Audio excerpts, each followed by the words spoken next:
আসসালামু আলাইকুম, স্বাগতম ভেরিফাইড নিউজ সংবাদে। আমি মোহাম্মদ জায়েদ গাজী আজকের সব আন্তর্জাতিক খবর নিয়ে হাজির হয়েছি। শুরুতেই জানিয়ে দিব সংবাদ শিরোনাম, তারপর বিস্তারিত। ইরানে সীমিত সামরিক হামলার কথা চিন্তা করছেন ট্রাম্প। 10 দিনের আল্টিমেটাম, ইরানে হামলার কি প্রস্তুতি নিয়েছে যুক্তরাষ্ট্র। ইরানে হামলার জন্য ঘাঁটি দেবে না ব্রিটেন, আমেরিকার হুঁশিয়ারি। ট্রাম্পের হুঁশিয়ারি পাত্তা না দিয়ে পাল্টা হামলার হুমকি ইরানের। ইরানে হামলা চালালে পরিণতি হবে গুরুতর, যুক্তরাষ্ট্রকে রাশিয়া। এই বিষয়ে আপনার মতামত কমেন্টে জানান এবং যুদ্ধের সব আপডেট আগে পেতে চ্যানেলটি সাবস্ক্রাইব করে যাবেন। আসসালামু আলাইকুম, স্বাগতম জানাচ্ছি ভেরিফাইড নিউজ সংবাদে। আমি মোহাম্মদ জায়েদ গাজী। এতক্ষণ শুনছিলেন সংবাদ শিরোনাম, এবার বিস্তারিত। প্রথম যে বিষয়টি নিয়ে আজ আমরা কথা বলবো সেটি হলো আন্তর্জাতিক অঙ্গনে বর্তমানে সবচেয়ে আলোচিত ইস্যু, ইরানের সীমিত সামরিক পদক্ষেপের কথা কি সত্যিই চিন্তা করছেন ডোনাল্ড ট্রাম্প। এই বিষয়টি নিয়ে বিশ্বজুড়ে চলছে নানা জল্পনা-কল্পনা এবং বিশ্লেষণ, কারণ আপনারা জানেন যে মধ্যপ্রাচ্যের ভূরাজনৈতিক সমীকরণ বরাবরই অত্যন্ত জটিল এবং স্পর্শকাতর। ডোনাল্ড ট্রাম্পের পূর্ববর্তী মেয়াদের দিকে যদি আমরা ফিরে তাকাই তবে দেখতে পাব যে তিনি ইরানের প্রতি ম্যাক্সিমাম প্রেশার বা সর্বোচ্চ চাপ প্রয়োগের নীতি গ্রহণ করেছিলেন, যার মূল উদ্দেশ্য ছিল অর্থনৈতিক এবং কূটনৈতিকভাবে দেশটিকে কোণঠাসা করা। তবে বর্তমানে পরিস্থিতি আগের চেয়ে অনেকটাই ভিন্ন এবং আন্তর্জাতিক সম্পর্ক বিশ্লেষকরা মনে করছেন যে এবার হয়তো তিনি একটি সীমিত আকারের কৌশলগত অপারেশনের কথা বিবেচনা করতে পারেন, যা মূলত একটি সতর্কবার্তা হিসেবে কাজ করবে। এই ধরনের সীমিত সামরিক পদক্ষেপের অর্থ হল এটি কোনো সর্বার্থক সংঘাত নয়, বরং সুনির্দিষ্ট কিছু সামরিক বা কৌশলগত স্থাপনায় নিয়ন্ত্রিত অপারেশন চালানো, যাতে প্রতিপক্ষকে একটি কড়া বার্তা দেওয়া যায়। এই সম্ভাব্য পদক্ষেপের পেছনে বেশ কয়েকটি কারণ থাকতে পারে বলে মনে করছেন আন্তর্জাতিক বিশেষজ্ঞরা। প্রথমত, মধ্যপ্রাচ্যে মিত্র দেশগুলির নিরাপত্তা নিশ্চিত করা এবং দ্বিতীয়ত, বিশ্বব্যাপী জ্বালানি তেলের বাজারকে স্থিতিশীল রাখার জন্য একটি শক্তিশালী অবস্থান প্রদর্শন করা। তবে এই ধরনের সিদ্ধান্ত নেওয়া যুক্তরাষ্ট্রের জন্য খুব একটা সহজ হবে না, কারণ এর সাথে জড়িয়ে আছে বৈশ্বিক অর্থনীতির একটি বিশাল অংশ এবং আন্তর্জাতিক সাপ্লাই চেইন বা সরবরাহ ব্যবস্থা। আপনারা যারা নিয়মিত আন্তর্জাতিক সংবাদ ফলো করেন তারা নিশ্চয়ই জানেন যে মধ্যপ্রাচ্যের সামান্যতম অস্থিতিশীলতা সারা বিশ্বের শেয়ার বাজার এবং জ্বালানি তেলের দামের ওপর সরাসরি প্রভাব ফেলে। দ্বিতীয় যে শিরোনামটি আজ আমাদের দৃষ্টি আকর্ষণ করেছে তা হল 10 দিনের আল্টিমেটাম এবং ইরানের সম্ভাব্য অভিযানের জন্য যুক্তরাষ্ট্রের কি প্রস্তুতি রয়েছে। আন্তর্জাতিক কূটনীতি এবং সামরিক পরিভাষায় এই ধরনের আল্টিমেটাম বা সময়সীমা বেঁধে দেওয়া অত্যন্ত তাৎপর্যপূর্ণ একটি পদক্ষেপ। যখন কোনো পরাশক্তি এই ধরনের সময়সীমা নির্ধারণ করে তখন এর পেছনে দীর্ঘমেয়াদী কৌশলগত প্রস্তুতি এবং লজিস্টিক সাপোর্ট বা রসদ সরবরাহের বিশাল একটি প্রক্রিয়া কাজ করে। সামরিক বিশ্লেষকদের মতে যুক্তরাষ্ট্র যদি সত্যিই কোনো বড় ধরনের পদক্ষেপ নেওয়ার পরিকল্পনা করে থাকে তবে তাদের প্রস্তুতিগুলো কয়েক স্তরে বিভক্ত থাকে। প্রথমত, নৌবাহিনীর অবস্থান। পারস্য উপসাগর এবং এর আশেপাশের অঞ্চলগুলোতে যুক্তরাষ্ট্রের বেশ কয়েকটি এয়ারক্রাফট ক্যারিয়ার এবং যুদ্ধজাহাজ আগে থেকেই মোতায়েন রয়েছে, যা যে কোনো মুহূর্তে সক্রিয় হওয়ার সক্ষমতা রাখে। দ্বিতীয়ত, আকাশ প্রতিরক্ষা ব্যবস্থা। এই অঞ্চলে থাকা মার্কিন সামরিক ঘাঁটি এবং মিত্র দেশগুলোর নিরাপত্তা নিশ্চিত করতে পেট্রিয়ট মিসাইল সিস্টেম এবং থার্ডের মতো অত্যাধুনিক প্রতিরক্ষা ব্যবস্থা প্রস্তুত রাখা হয়। আপনারা যারা আমাদের নিয়মিত দর্শক তারা জানেন যে আধুনিক প্রযুক্তি কতটা গুরুত্বপূর্ণ ভূমিকা পালন করে বর্তমান সময়ের ভূ রাজনীতিতে। এই 10 দিনের সময়সীমার মধ্যে পেন্টাগন হয়তো তাদের স্যাটেলাইট গোয়েন্দা নজরদারি এবং সাইবার সিকিউরিটি বা তথ্য প্রযুক্তিগত সুরক্ষাকে আরও জোরদার করছে, কারণ বর্তমান যুগে যে কোনো ভৌত অপারেশনের আগে সাইবার স্পেসে একটি প্রস্তুতি নেওয়া হয়, যাতে প্রতিপক্ষের যোগাযোগ ব্যবস্থা এবং রাডার সিস্টেমগুলোকে দুর্বল করে দেওয়া যায়। এর পাশাপাশি লজিস্টিক সাপোর্ট বা রসদ সরবরাহের বিষয়টি অত্যন্ত জটিল। হাজার হাজার সামরিক সদস্যের জন্য খাদ্য, চিকিৎসা সামগ্রী এবং প্রয়োজনীয় সরঞ্জাম সঠিক সময়ে সঠিক স্থানে পৌঁছে দেওয়া একটি বিশাল চ্যালেঞ্জ। যুক্তরাষ্ট্র এই সময়ের মধ্যে তাদের আঞ্চলিক মিত্রদের সাথেও নিবিড়ভাবে যোগাযোগ রক্ষা করছে, কারণ যে কোনো পদক্ষেপে আন্তর্জাতিক সম্প্রদায়ের সমর্থন আদায় করা অত্যন্ত জরুরি। এবার আসি তৃতীয় এবং অত্যন্ত গুরুত্বপূর্ণ একটি বিষয়ে, ইরানে সম্ভাব্য অভিযানের জন্য নিজেদের সামরিক ঘাঁটি ব্যবহার করতে দেবে না ব্রিটেন এবং এর ফলে আমেরিকার যে হুঁশিয়ারি সেই প্রসঙ্গের বিস্তারিত আলোচনায়।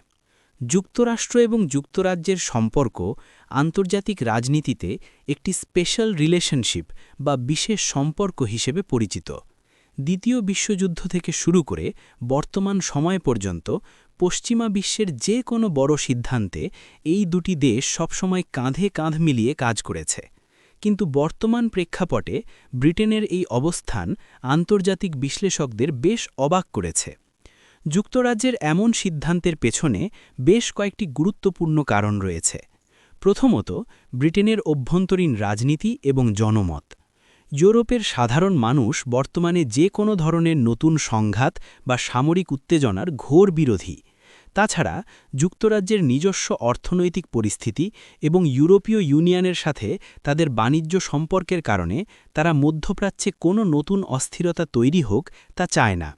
সাইপ্রাসে অবস্থিত রয়্যাল এয়ারফোর্স বা আরএএফের ঘাঁটি, আক্রোটিরি এবং ভারত মহাসাগরের দিয়েগো গার্সিয়ার মতো কৌশলগত সামরিক ঘাঁটিগুলো যুক্তরাষ্ট্রের জন্য অত্যন্ত গুরুত্বপূর্ণ।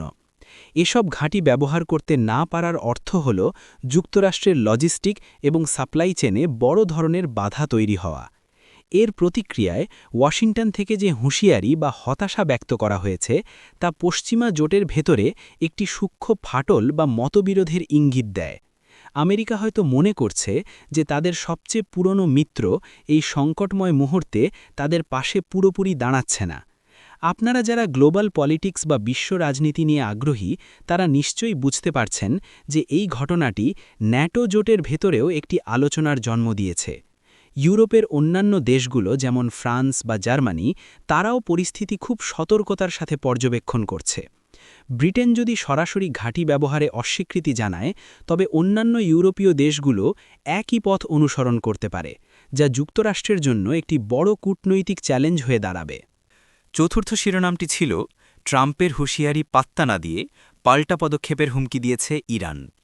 এই বিষয়টি মধ্যপ্রাচ্যের বর্তমান উত্তেজনাকর পরিস্থিতিকে আরও কয়েক ধাপ বাড়িয়ে দিয়েছে।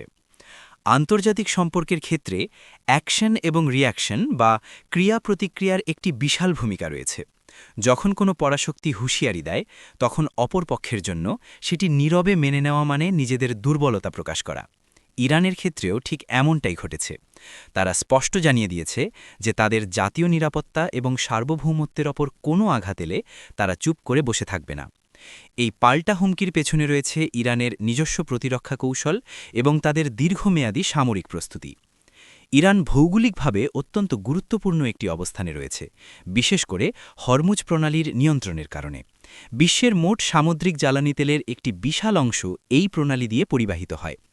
ইরান যদি তাদের পাল্টা পদক্ষেপ হিসেবে এই বাণিজ্য পথটি সাময়িকভাবে নিয়ন্ত্রণের চেষ্টা করে তবে পুরো বিশ্বের অর্থনীতিতে এর একটি মারাত্মক প্রভাব পড়বে, যা কোনো দেশের জন্যই কাম্য নয়। এ কারণেই ইরানের এই হুমকিকে হালকাভাবে নেওয়ার কোনো সুযোগ নেই। এছাড়া ইরানের সামরিক সক্ষমতা মূলত অ্যাসিমেট্রিক বা অসম যুদ্ধের ওপর নির্ভরশীল। তাদের নিজস্ব প্রযুক্তিতে তৈরি ড্রোন, শক্তিশালী ব্যালিস্টিক মিসাইল সিস্টেম এবং আঞ্চলিক মিত্রদের বিশাল নেটওয়ার্ক রয়েছে, যা যে কোনো বৃহৎ শক্তিকে চ্যালেঞ্জ জানানোর জন্য যথেষ্ট। আপনারা যারা সামরিক সরঞ্জাম এবং প্রতিরক্ষা প্রযুক্তি নিয়ে পড়াশোনা করতে ভালোবাসেন তারা জানেন যে ইরান গত কয়েক দশকে তাদের নিজস্ব প্রতিরক্ষা শিল্পকে কতটা উন্নত করেছে। বাইরের দেশের ওপর নির্ভর না করে তারা নিজেদের প্রযুক্তিতেই অনেক আধুনিক সরঞ্জাম তৈরি করেছে। আজকের সর্বশেষ এবং পঞ্চম শিরোনামটি হচ্ছে ইরানে কোনো ধরনের সামরিক পদক্ষেপ চালালে পরিণতি হবে গুরুতর। যুক্তরাষ্ট্রকে এমন কড়া হুঁশিয়ারি দিয়েছে রাশিয়া। এই বিষয়টি পুরো পরিস্থিতিকে একটি সম্পূর্ণ নতুন মাত্রায় নিয়ে গেছে, কারণ এখানে সরাসরি আরেকটি গ্লোবাল সুপার পাওয়ার বা পরাশক্তির প্রবেশ ঘটেছে। রাশিয়া এবং ইরানের মধ্যে গত কয়েক বছরে অত্যন্ত গভীর এবং কৌশলগত সম্পর্ক তৈরি হয়েছে। অর্থনীতি, প্রতিরক্ষা এবং বাণিজ্য প্রায় প্রতিটি ক্ষেত্রেই এই দুই দেশ একে অপরকে জোরালো সমর্থন দিয়ে আসছে। বিশেষ করে ব্রিক্স এবং সাংহাই কোঅপারেশন অর্গানাইজেশনের মতো আন্তর্জাতিক জোটগুলোতে তাদের যৌথ অবস্থান বিশ্ব রাজনীতিতে একটি নতুন বহুমেরু বিশ্ব বা মাল্টিপোলার ওয়ার্ল্ড অর্ডার তৈরি করছে। রাশিয়ার এই হুঁশিয়ারির অর্থ হল তারা তাদের মিত্রের বিপদে চুপ করে থাকবে না এটি যুক্তরাষ্ট্রের জন্য একটি অত্যন্ত বড় সতর্কবার্তা, কারণ যুক্তরাষ্ট্র ভালো করেই জানে যে রাশিয়া যদি এই সমীকরণে সরাসরি যুক্ত হয় তবে পরিস্থিতি নিয়ন্ত্রণের বাইরে চলে যেতে পারে। রাশিয়ার নিজস্ব ভেটো ক্ষমতা রয়েছে জাতিসংঘে এবং তাদের বিশাল সামরিক এবং কূটনৈতিক প্রভাব রয়েছে সারা বিশ্বে। তারা যদি রাজনৈতিকভাবে এবং কৌশলগতভাবে ইরানের পাশে দাঁড়ায় তবে যুক্তরাষ্ট্রের জন্য কোনো আন্তর্জাতিক সমর্থন আদায় করা প্রায় অসম্ভব হয়ে পড়বে। আপনারা যারা বৈশ্বিক পরাশক্তিগুলোর মধ্যকার এই স্নায়ুযুদ্ধ বা কোল্ড ওয়ার স্টাইলের রাজনীতি ফলো করেন তারা বুঝতে পারবেন যে রাশিয়ার এই বক্তব্য কেবল ইরানকে বাঁচানোর জন্য নয়, বরং মধ্যপ্রাচ্যে যুক্তরাষ্ট্রের একচেটিয়া প্রভাবকে চ্যালেঞ্জ করার একটি সুচিন্তিত কৌশল। রাশিয়া মূলত বোঝাতে চাইছে যে বিশ্বের যে কোনো প্রান্তে এখন আর কোনো একক দেশের আধিপত্য চলবে না। রাশিয়ার পররাষ্ট্র মন্ত্রণালয় থেকে যে বিবৃতি দেওয়া হয়েছে সেখানে পরিষ্কারভাবে উল্লেখ করা হয়েছে যে এই ধরনের যে কোনো উস্কানিমূলক পদক্ষেপ পুরো অঞ্চলের স্থিতিশীলতাকে ধ্বংস করে দেবে এবং এর দায়ভার পুরোপুরি ওয়াশিংটনকে নিতে হবে।